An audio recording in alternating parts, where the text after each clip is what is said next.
All right, we got to talk about this thing because it's got one major problem. You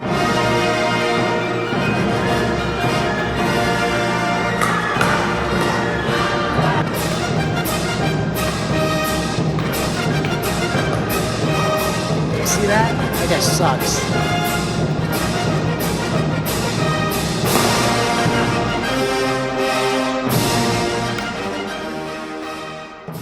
But make sure you guys stick around until the end of the video because I do have some information about the future of the 001 if you want to hear more about that.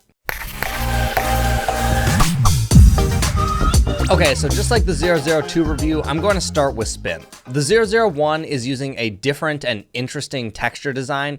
It appears to be built into the face, similar to something like a carbon, but instead of the entire face, it's just small lines going diagonally across the face with smooth gaps in between. Now, what I find to be amusing is that Selkirk Labs managed to make the highest spinning paddle I've ever tested and also the lowest or second lowest paddle that I've ever tested. I reran this test several times myself and with other people just to make sure that I wasn't crazy and that the spin wasn't actually this bad. I have the 001 Epic, but I also have a friend who got the 001 Invicta, and I tested both of these with myself and several other people, and for me, the results were 991 RPM on the Epic and 987 on the Invicta. For my brother, it was 837 RPM on the Epic and 878 on the Invicta. Then I had my friend Wes try the Epic, and he got 948 RPM. So across 3 different people and both versions of the paddle, the 001 consistently scores some of the lowest numbers that I've seen to date. In fact, when you compare this to something like the 002, the RPMs are nearly doubled from the 001. Because of this low spin, virtually all of my shots are much harder to perform. Rolls didn't feel good because they wouldn't lift and drop back into the court. Forehand drives would go straight into the net or deep. Serves were shorter and had no topspin. Slices felt weak. Just anything that involved spin was not good. Until I started hitting more flat, everything would just get dumped straight into the net. The 001 is a 13mm paddle, and I think the power is somewhere between a Vanguard Invicta and the 002. The 002 is immense power, while the Invicta is very soft. I feel like for drives, counter punches, and overheads, I could definitely get some pace behind it. Nothing wild, but definitely felt like I could get reliable pace when I want it with the right amount of effort. So not really a whole lot to report here in terms of power. I wouldn't necessarily call it a power paddle. You can get the power when you want it, but it's not excessive power like it is on some other paddles. As for control, this is probably the thing that the paddle excels at the most. I think for blocking, resets, and maybe dinking, it can be quite good. Initially, I struggled extremely hard with some of my dink shots. My topspin dinks consistently went into the net, but after making adjustments and doing more of a push or a lift, I felt like dinking was fine. It felt fairly effortless to place the ball where I wanted. I just wasn't able to place it with the spin that I usually like to use. What I will say is that the one thing I really liked this paddle for was hands battles at the net. I don't think I've really talked about a paddle that I enjoyed using at the net a lot, but for whatever reason, this one was actually quite enjoyable. I felt like it was super easy to maneuver at the net, and when I wanted to punch a ball back or just get it in the spot that I wanted, get it down, it just felt like it was pretty easy to do on this. So as far as hands battle goes, I actually really liked this paddle for that.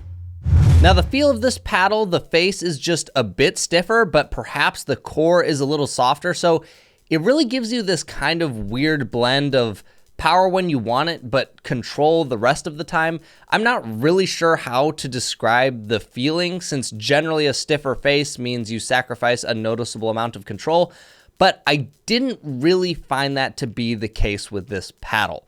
It's honestly just a hard feel to describe. It doesn't feel soft when the ball hits the face, but it feels like you have good control when you do it. Overall, the ball feels pleasant when hitting, and there's no real complaints about that.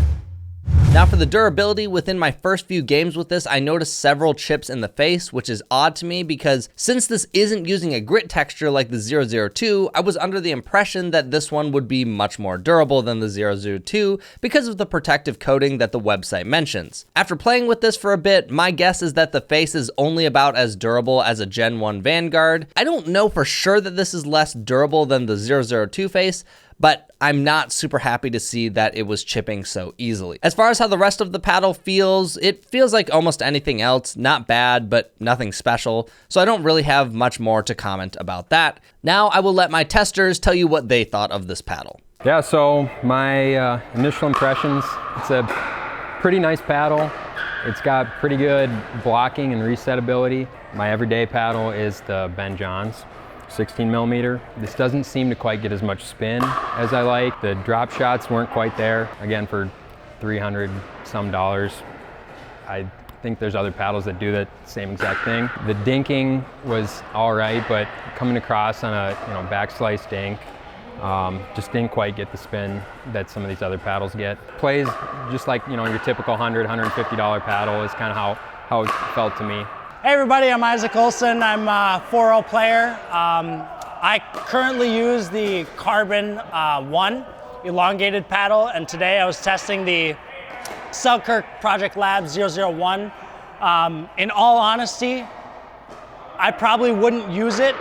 I'm not a huge fan of this shape. If I had to pick between this or the Invicta shape, I would use the Invicta. But I don't know what it is about the face or the material they use, but really you get zero grab on the ball versus my Carbon. I can't hit any topspin shots with this ball. I have to force the ball up to get over the net, which causes me to hit bad shots, bad drop. You really hit a lot into the net. One thing that I would say that I would prefer, I did like, was at the net hitting blocks. Blocks didn't feel that bad. I felt like I could move my hands pretty quick. I had a little more control doing that than other shots. But really that's about it for me, is just blocks at the net and fast hands. Hey guys, I'm Patrick. I was messing around with the 001 today. Definitely not like the 002. In the last video, my serve was big, lots of spin. I can barely even get it over with the same serve. Same motions, it just goes right into the net or out. So I definitely am not a fan of it. Third shot drops, probably a little better than the 002. There's a little more forgiveness on the sides. I mean, it is a little wider, so you get a little wider on the sweet spot there. But otherwise, no driving, and third shot drop is decent. But for anything else, if you want a good serve, no. Good drive, no. Half decent volleys, but otherwise there's no power, there's no spin. I wouldn't recommend it. Definitely not for $333. Okay, so for my final thoughts on this paddle, I think the spin is a massive issue. It's wild to me that this has such terrible spin.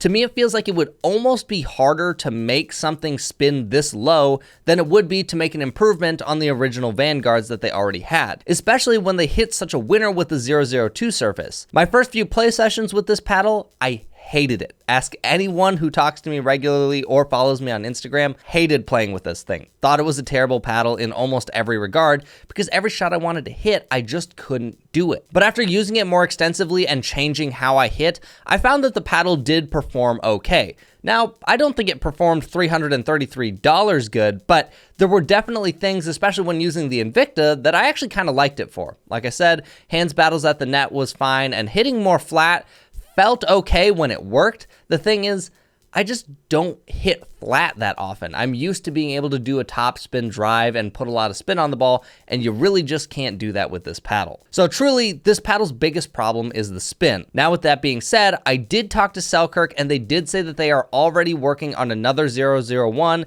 to address these issues. I don't have an estimated release date on this, but they did say they would send it over for me to review once it is available. So I give Selkirk Labs big props for realizing that they messed up and being willing to work on it and address the concerns quickly. That's literally what Labs was designed for, to work on concept paddles and then take the feedback and improve it for the next one.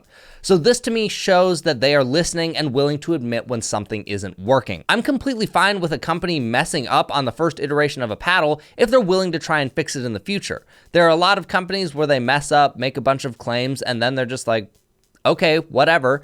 And with Labs, clearly that isn't the case. This one, I think, is pretty much a flop, but they're willing to work on it. Whether the next one is actually going to be good or not, we don't really know, but the fact that they're putting in that effort is a good sign, I think. While I did start to like it more after making my shots more flat, when you look at the price, there just isn't anything about the 001 that justifies it.